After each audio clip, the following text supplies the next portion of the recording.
Merci d'être au rendez-vous de l'actualité sur Philly Radar. Dr Patrice Motsepe a été réélu sans opposition à la présidence de la Confédération africaine de football pour un deuxième mandat de 4 ans. Cette décision a été entérinée mercredi 12 mars 2025 lors de la 14e Assemblée générale extraordinaire de la CAF au Caire, prolongeant ainsi son mandat à la tête de l'organisation jusqu'en 2029. Cette réélection intervient après un premier mandat largement salué pour la stabilisation des finances de la CAF et le renforcement de son rayonnement international. Sous son leadership, l'institution a établi plusieurs records lors de la Coupe d'Afrique des Nations CAF Total Energy 2023 en Côte d'Ivoire, qui a attiré un nombre record de 1,4 milliard de téléspectateurs à travers le monde.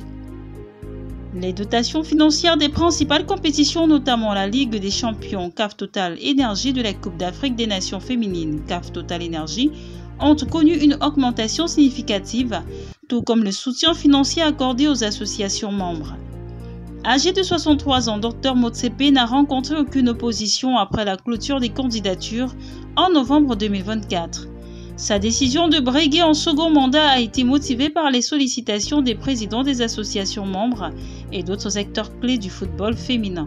L'objectif demeure de rendre le football africain plus compétitif à l'échelle mondiale, de garantir la stabilité financière et d'investir dans les infrastructures, a-t-il déclaré.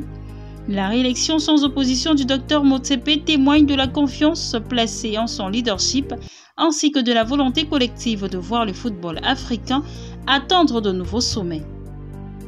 Lors de la 14e Assemblée générale extraordinaire de la Confédération africaine de football, Samuel Eto'o, président de la Fédération camerounaise de football, a été élu membre du comité exécutif de la CAF. Samuel Eto'o, qui avait été initialement écarté de la liste des candidats en raison de considérations ethniques, a rapidement pris les devants en saisissant le tribunal arbitral du sport. L'instance a validé sa candidature, lui permettant ainsi de rejoindre la liste des prétendants.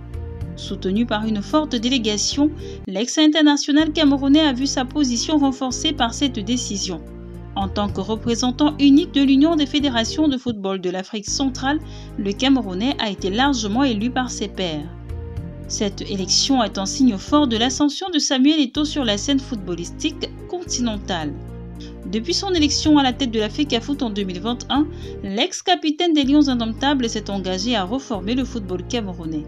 Et son entrée au comité exécutif de la CAF pourrait davantage renforcer sa position.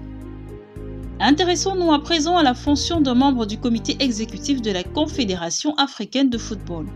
Le comité exécutif est l'organe de supervision de la CAF. Il se compose de 21 membres, dont un président et 2 vice-présidents. Ils sont élus par moitié tous les 2 ans. La durée du mandat d'un membre est de 4 ans. Un membre du comité exécutif de la CAF ne gère pas un budget, mais il participe à son approbation et à sa supervision. La gestion quotidienne du budget est du ressort du secrétaire général et du département financier de la CAF. Aussi, les membres du comité exécutif de la Confédération africaine de football perçoivent une rémunération annuelle qui a évolué au fil des ans. La rémunération annuelle de $80 000 d'un membre du comité exécutif de la CAF équivaut à environ 48 151 680 francs CFA. En 2019, cette rémunération était de $60 000 par an, avec une augmentation proposée de $20 000 en 2024, portant ainsi le total à $80 000 par an. En outre, les membres du comité exécutif de la CAF peuvent percevoir des indemnités journalières lors de leur mission ou participation à des événements officiels. Il est important de noter que ces montants peuvent varier en fonction des responsabilités spécifiques au sein du comité, des révisions salariales décidées par la CAF ou des politiques internes en vigueur. C'est ici que s'achève cette édition d'information.